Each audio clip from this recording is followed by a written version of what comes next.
Hey guys, thanks for joining me tonight. I have Paul Jensen here and Nick Padosh, and they are two of our premier supermoto racers at CRA. And what we want to do is just talk about what the heck is supermoto? How do I get involved? Why should I be interested? What's the advantage to it? So, Nick, I'm going to start with you. How would you define supermoto? What does that term mean?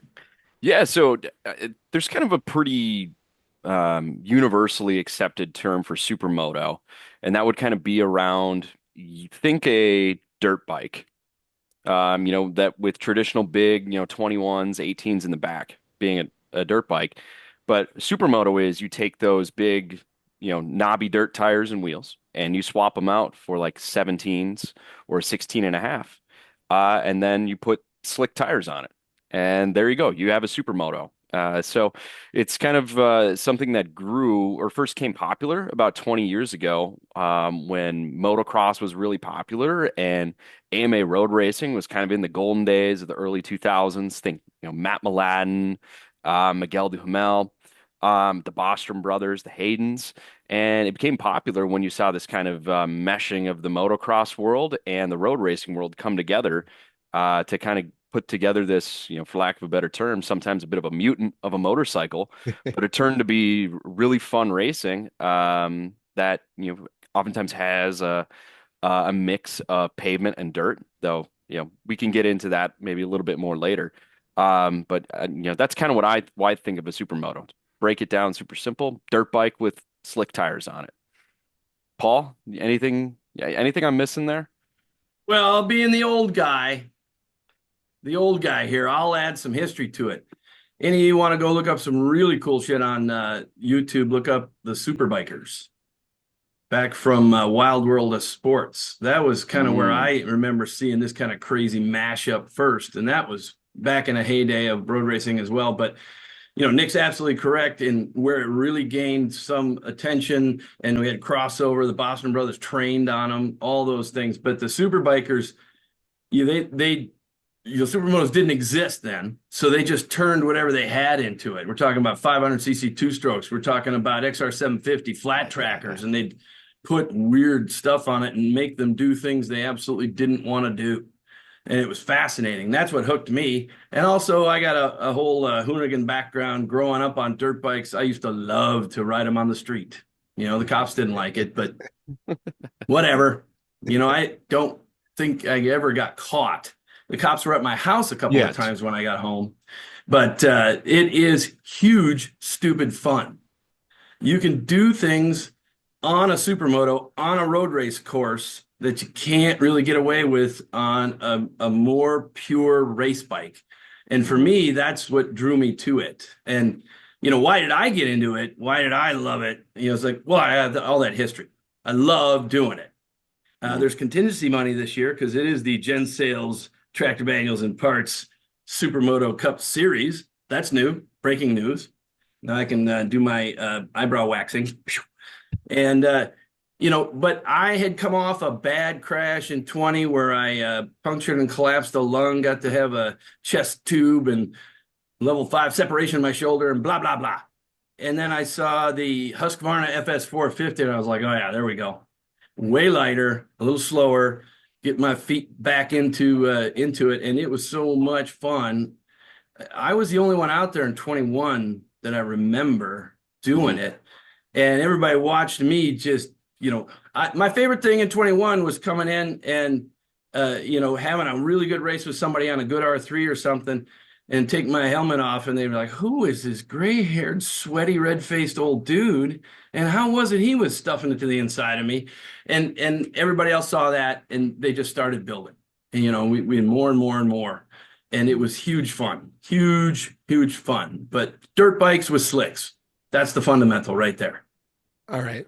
So let's chase that down. You guys have both talked about how fun it is. Why? The bike is tall. It's a little awkward, is really light, but why is this so fun? I'll go with that one because that's my whole thing about how fun it is. That's my gospel of supermoto. It is so much fun because first you're going slower and you're on a very light bike, so the racing line is about 10 feet wide. You can go places on the track that no unlimited bike has ever thought of.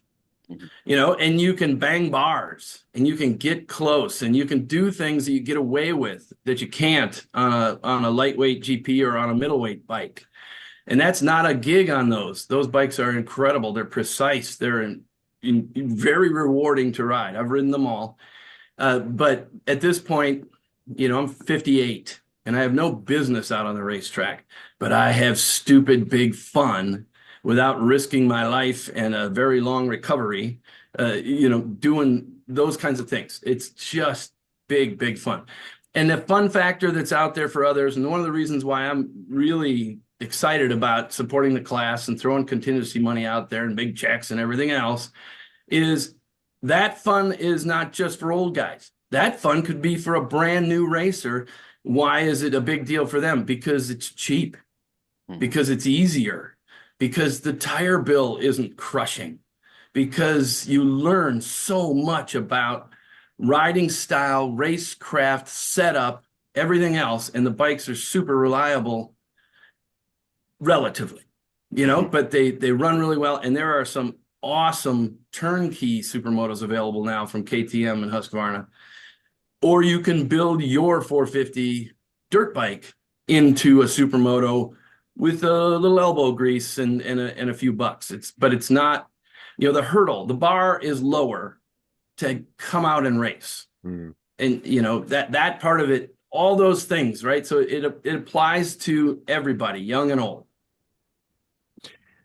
So all this talk about fun, Nick, you've been racing for a while. You're pretty good out there. Um, what's different for you from more conventional, the R6, Mhm. more standard bike? What's different for you? What are you thinking when you're out there? Because I see you out there ripping around and you gotta be having a blast. I'd say it's like riding a lazy boy around the track. It's some of the most fun you can have on two wheels. And you know, everything happens so slowly on a supermoto.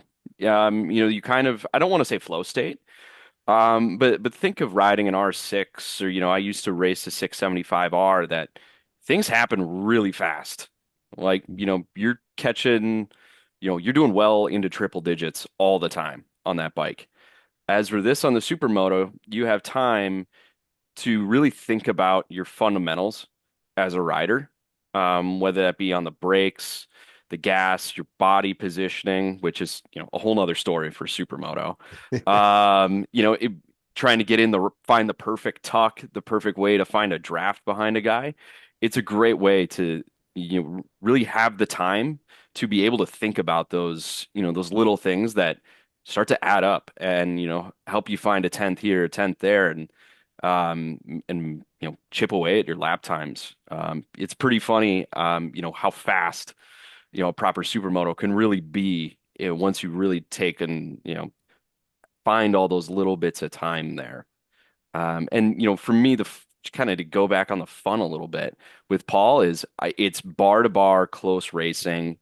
The things have the aerodynamics of a plywood board, so it's like your top speed is maybe, I think the highest I've ever seen on my GPS is 114. And that was in a three bike draft.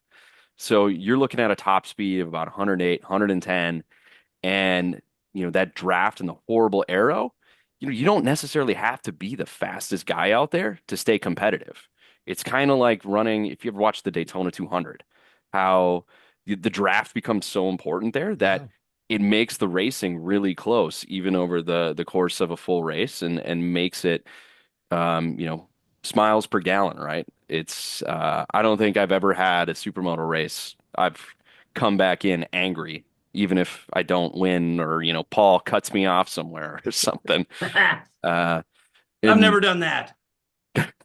That's usually heading out of hot pit that he does that, right? yeah, I'm gonna need to wear a GoPro next year or something There so I you get go. video proof. Oh, come Evidence, on, yeah. Nick.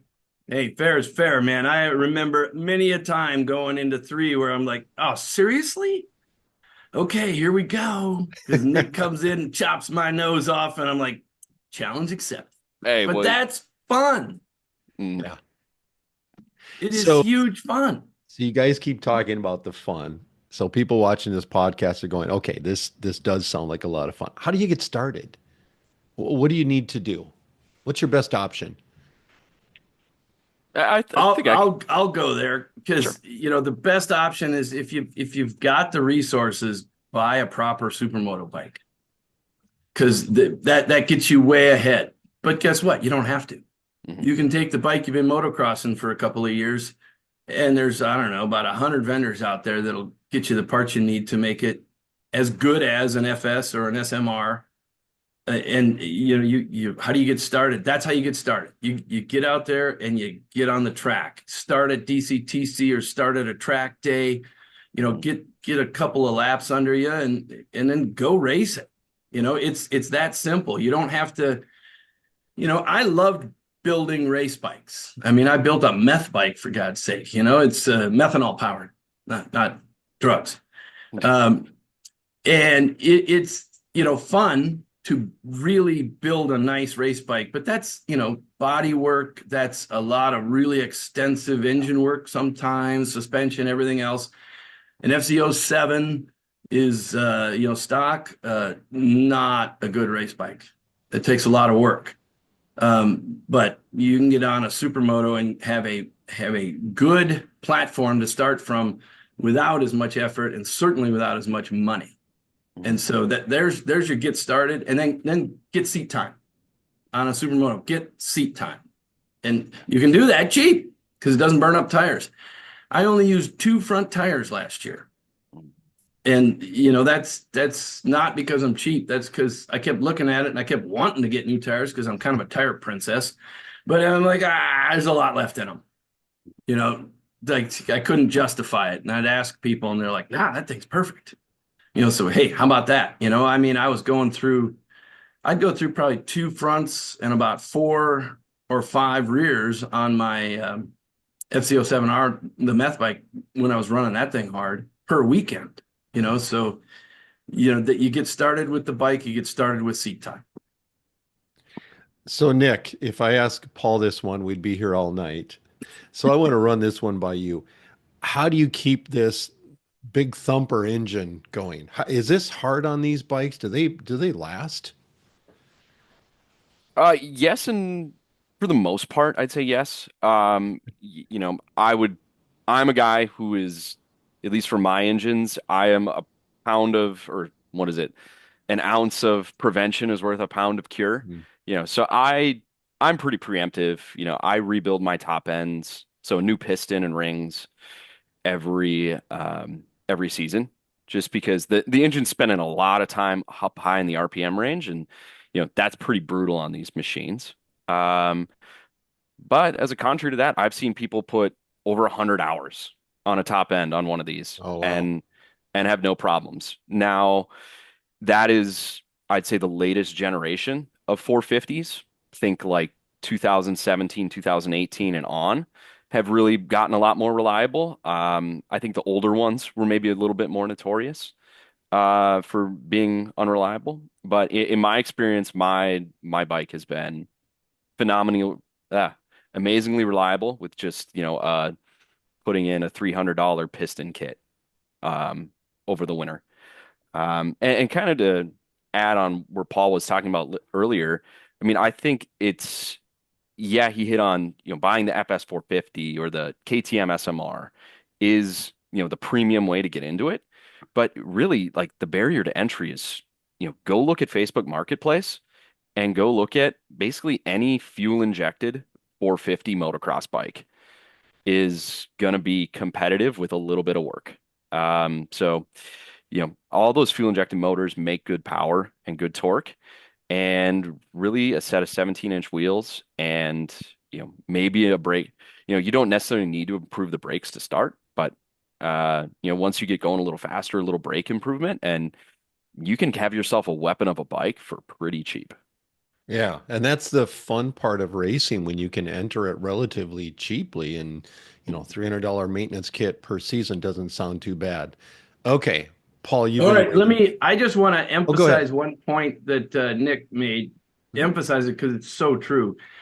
People think that these thumpers, these singles won't live wide open like they have to in the CRA the way we race them. But I will refer to Dakar and the Baja 1000 and races like that. So about Mm. 17 or so on that, this later generation of them, they'll live. Mhm. They're solid. Okay. And if you've got a bike that isn't tired, or if you do a top end on it and it's tight, you got all season. You got all season on that, Yeah. and it's a good bike, and it doesn't have to be an SMR or an FS450. Any of the Japanese bikes will live if they're Mhm. tight, if they're Yeah. good, if fresh.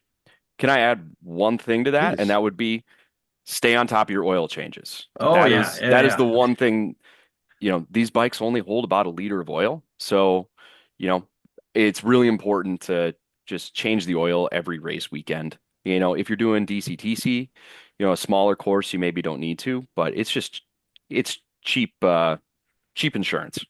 It absolutely is cheap insurance, and like the KTM's with all those filters and such. Just do it. Do it after every race weekend, and they last. I know that. I got 4 seasons out of my FS 450, and I only did Mhm. 2 top ends total. Mm. Mhm.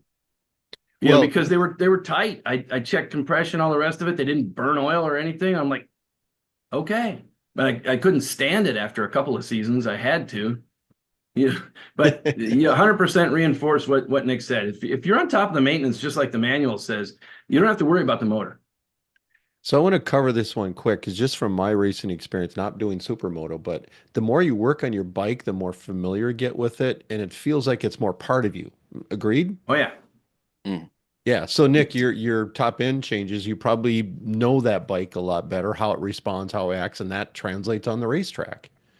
Absolutely. I'm a guy who, when I have the time, I try to tear. I'm probably on the extreme. I try to tear my bikes down to a frame every winter and build them back up. That's probably on the crazy end, but just going through things as simple as checking your oil, Mhm. looking after your chain, checking for loose bolts, safety wiring things, like just doing those basic things, you'll learn so much about your bike and kind of trust in it and believe in it. Yeah. Yeah. Good point. well, Nick, some people would call that OCD, but I think it's reasonable. My for any of the old guys, they'll remember my buddy Bruce McGee, the wee man. He was the other end of the spectrum. He waited until shit leaked or broke. And he would give me a hard time at the end of the day because I'm wiping my bike down and checking it over, just to look for anything that might be wrong. And my motto is clean shit works, and that goes to maintenance too. I mean that really just falls in line. If you're Mhm. doing the maintenance, if you're touching it, if you know it, you understand how the bike's working better on the track, and they last, and you're not out there in turn 7 looking at a smoking heap or something. It's So all Paul, but it really is simple because it's a single and it's a dirt bike, yeah. and it's fun to do when it's. I remember the first time I took the motor out of my R6 and I'm wrestling that thing out and all the rest of it. I was like, God bless it, this is hard. Yeah, I can take the motor out of my SMR and pretty much just wrangle it around with one arm and a helper. I certainly don't need to call my wife out to stabilize the thing. Nice. So I have one quick question for you, Paul, and then we'll get to another topic. You mentioned Bruce McGee that maybe didn't do the greatest maintenance. What does he do for a career again? Oh yeah, aircraft mechanic. Yeah. He works So, on my wife's airplanes. And his go-to was, you can't see that from 30,000 feet. And I'd look at him and flip him off and say, my wife is on those planes, man. and we won't mention the airlines. So, all right. So this is what you've been dying to talk about because if I'm getting interested in this and okay, so where can I race this thing? So I get it. You mentioned DCTC and you've talked about CRA. When can I race this? Where can I race this? What's Yeah, I going can. on with the club? Yeah, so I can take a first crack at that. So you mentioned Dakota County Technical College, DCTC. Our friend Jessica Zaluski and Czars puts on a lot of events there that are, maybe like $100 and you can come ride up for a couple hours on a fun little tight track. It's where I got started. And you ask a lot of people, I'm kind of from the younger CRA generation, how you could say. I think you asked probably 9 out of 10 of us got started there. Hmm. It's honestly a gateway drug. So that's a really close, if you're anywhere within the metro area, it's a pretty close drive. Even if you live south of town like Paul, it's maybe what, an hour from your house, Paul? Yeah, Hour and it's a like an half? hour, hour and 10 minutes. That's right. Yeah. So that's a great place for if you're just getting started but then you talk us, well, obviously we're with the CRA. So historically we had the ultralight cup class. But we've seen such a huge growth in the amount of supermotos coming to the track that this year we're actually adding what's called the Supermoto Cup. So it's going to be a bare minimum of three Supermoto only races this year. And we have our great sponsor here. Man, I already let you down, Paul. It's the Gen Sales Tractor Manuals and Parts Supermoto Cup. So that's going to be three races, supermotos only. We intentionally wanted the rule book to be really simple for it. It's just 450 singles, no fairings, and it has to be a one-piece handlebar. Nice. So that's the big announcement. So, Paul, I have to ask you, successful businessman, you're sponsoring this class. How many tractor manuals do you think you're going to sell because of this? I don't give a shit. Yeah, exactly. Why are you No, doing I'm doing this? this for love it. But I will tell you, for potential sponsors, enthusiasts like the people who go racing are loyal customers. And I actually have gotten quite a bit of printing and track parts and manual business from it. More Nice. than I actually expected. I didn't go into it for that reason, but it works and people talk about it, and I try to add in goofy stuff like big checks or whatever else. And I expanded contingency this year to the top 5 places for Supermoto, and Supermoto is one of the few classes that actually has cash contingency payouts, as long as you got a Gen Sale sticker on your bike, Roger Hendricks. Um, you know, but that's the contingency mafia over there. They're the ones that are running that, but it isn't hard, and we're having a great time with it. I am proud as could be to be associated with the class. And in case anybody's wondering, no, I'm not winning my own money because every one of my contingency checks gets voided. So then there's just more for next time. So, Nick, you've been a beneficiary of a few of those big checks. Hmm. Um, let's pretend Paul isn't here for a second. What has he meant to the club and What has what Paul he's meant to the done? club? Yeah. I mean, Paul's the guy who's just willing to put his money where his mouth is. Everybody says how much they love the club and how much they love road racing. And Paul doesn't just talk the talk. He throws his wallet on the line and says, "This is how much I love it." And it's the sponsors like Paul that are like the lifeblood of this motorsport. It's kind of before my time, back in you could call it the glory days of when money was flying in road racing, both pro and club, left and right. Back before the financial crisis. And the true heroes like Paul have stuck around and are still doing it. And honestly, we're starting to see a resurgence. Yeah. Kind of there was a dull period where contingency was hard to find. Manufacturers weren't paying it or really cut their programs back. And people just weren't interested in doing it. But now, thanks to guys like Paul, it's coming back around. And I wouldn't say you can make a living racing at the club level like, Robbie Jensen did Yeah. years ago, but it helps support your sport. Um, and if it's in a relationship where both parties can benefit, everybody's happy.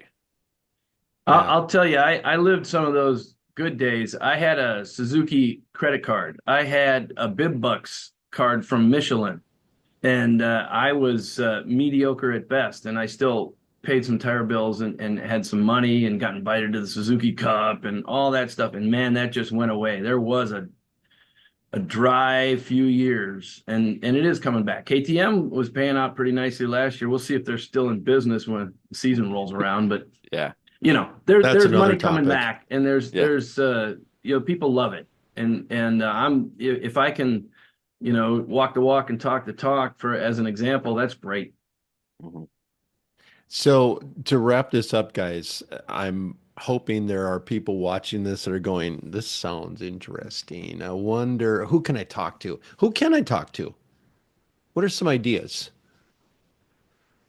Well, pick anyone who's racing supermoto or pick any of the regular racers and talk to them. I'm happy to talk to folks about supermoto. Hmm. I'm like the evangelist of late for it because I love it so much. I know Nick does. He talks to people all the time in the pits. That dude Dane who showed up with his near pro setup, didn't wasn't he one of your buddies? Didn't you know him? Oh yeah. Oh, Dane's a good buddy of mine. Yeah, he Yeah. he bought a brand new 2024 last year and brought it. Nice. But like you guys said, you don't have to go brand new either. You can get out there No. with, your Nope. your 450 dirt bike, put a supermoto kit on it. I know I've talked to like Chase at Cheap Thrills and people like that, and they'll get you set up. All Well, right, so Chase is a great source because one, yeah. he's built a KX450, he's got a thumb brake on it and all this other cool shit. He's always doing neat stuff and he's got all the parts. He's got used bikes. He'd be a great one Hmm. to go to if you're not going new. But Hmm. there's, most anybody, even the dirt bike guys, you can talk to them because they know the bikes. Hmm. I Yeah. want to race this thing and I'm going to go, supermoto. They're like, well, I don't know about the slicks, but I tell you about all the suspension and everything else. Yep. Hmm. Awesome. Yeah, I think that's a great plug with Chase, just because Yes. there's a lot of the official kits to do supermoto conversions online. But if you have some ingenuity, you can pick parts off the rack and you can build a pretty dang good bike. Yeah. Thinking like the braking system is probably the biggest, investment Yeah. that really sets a setup supermoto apart. If you're willing to be a little creative, you can take some sport bike parts and fit them onto a dirt bike and have a pretty killer setup. If What? there's one Let me thing clarify Chase, too yeah. quickly. We've referred to Chase. Chase Mhm. Sellers, Cheap Thrills. Absolutely. So the Yeah. people who don't know him well or are coming in new, Chase Sellers, Cheap Thrills really supports the club and sponsors, and he's interesting to talk to. Yes, and he has quite the racing pedigree, and I'm pretty Yeah, sure that he has race oil for blood. yeah. So awesome. What are we missing, guys? What else? What are your parting thoughts before we wrap this up? I mean, I think I would just come back to the cost, just to hammer it home. I think you look at if you want to have a truly good package, like, and I'll preface this a little bit as, you see there's cheap bikes out there, some cheap race bikes. I'm not going to name makes and models, but there's SV definitely, 650. yeah, yeah, yeah. Yeah, you can buy a Yeah. race bike for cheap. But you're gonna struggle, to be honest. You're gonna be putting yourself at a disadvantage. Um, a lot of proper race bikes costs are gonna cost you $7,000, $8,000 for a used example. To You start know, with. just to start. To Mhm. build a one brand new, geez, you're probably looking over 20 grand. As for Supermoto, you can get in used. If you're good at browsing Facebook Marketplace, you can get in with a very proper weapon for under 5 grand. Yeah. I Um, can give you an example right now. The record-holding supermoto bike, Tom Benedict's old FS450, is for sale. mhm. And I'll bet you if you rolled in with 8 grand, he'd sell it to you happily. And I that's think a yeah, bike that is a race winner. And you could just get on it and go. I think he wants less than 8 for it. So whoever's listening to this, I've heard 7,500 is what he was asking. Wow. So and that's the supermoto lap record holding bike right there. Yeah. Tom Bennett is another one that people can talk to too. He's a super nice guy, really, really fast. And Paul, you mentioned that before. Tom has done some full-on supermoto where it's combination track, correct? I think Nick has too, haven't you? Nick, you've done that too? Yeah, yeah, I've done a little bit. There's 2 tracks in Wisconsin, one in Shawano called US Air. They do practice days, but then once a year they host a really big kind of regional event called Lightning on the Wolf. And they have pavement and mixed classes. So the mixed classes have hard packed dirt and usually like a small kicker jump, to kind of get that mix of moto, cross, and superbike. That's definitely more on the hardcore side of the spectrum. And then there's also Road America has a phenomenal go-kart track that is a ton of fun to ride, and they usually do one race a month. Nice. So it's not just with the CRA, but of course, the CRA is the best place to bring it out. Of And if you course. want to go crazy with it, you can do ARMA, you can go to the other clubs, Yeah. CCS and such. I Hmm. mean, you can get so much seat time on one of these bikes. Yeah. Yeah, that's a great point, Paul. I went down to uh 2 years ago, and the year before that, I went down on my KTM and got some pretty good results riding at Blackhawk Farms and at Yeah. Autobahn with CCS. Yeah. So there's good racing to be had. We can't just think of ourselves. There's other great areas Yep. to race out there, and in the Midwest, you've got some pretty good ones in close proximity. Yeah. So if somebody invests in this should not be a garage princess by any means. No, Nope. runner hard. Yeah. Awesome. All right. Well, thanks, guys. This is awesome. I hope that we can use this and other things to get more people interested because I have seen you guys out there. I've diced with you guys sometimes in practice, and it looks like you're having way too much fun to be legal. So Hmm. uh, it's awesome. And Nick, we haven't mentioned this, but Nick is one of the board members this year. Thank the board for making this really important move and recognizing how important Supermoto is getting. Paul, of course, you've been supporting the club for so long. I mean, we all there's no way we can thank you enough. Just I do know, Nick, you'll probably agree, one of the highlights of the weekend is the volunteer worker giveaway where Paul gives away the big checks. Hmm. I will tell you this, it's not exactly PC. So if you do No. attend, word of warning. Well, I have people who actually challenge me. They say, I don't think you can do 4 F-bombs tonight. And I'm always up for a Oh, challenge. So I would yeah, it's never a it's challenge you a to more that. adult evening A little bit. activity, but I also started doing big checks with cash in them for the volunteers, for the workers, and that has caught on. We've got 2 or 3 Yeah, sponsors or team owners that do that as well. Fisk Brothers and Routh Racing and others have done the same thing. And that evening, that Saturday night activity, which really is the workers meeting and gathering. We hijacked it a little bit, but we hijacked it with the idea of inclusion. So we start out with the big checks, which is just silly fun, but it got more racers over there to get to know the volunteers better, and we support exactly. them better. Hmm. And so I'm really proud of that has developed into something that's the whole CRA gathering now, and it is fun. It's cool. It is. It's one of the highlights of the weekend. So, guys, I want to thank you again. For anyone watching this, if you come up to CRA, if you're just watching, if you're there racing, Nick is on the board putting in a lot of hard work. Go thank him for that. Paul has been so supportive of the club for so many years. Go thank him, buy him a beer after, whatever. But just come up and enjoy the racing. So thanks, guys. Really appreciate it. And we'll see you at the track this spring. Hey, thanks for having us, Dwayne. I can't take you seriously with that sticker on your head. That's the whole point. There's nothing Never serious fail. about Supermoto. Oh, yeah, that's kind of Come true. on. Right, see, we We Uh, get got a out there and we podcast. race Let's hard and we have more fun than anybody else.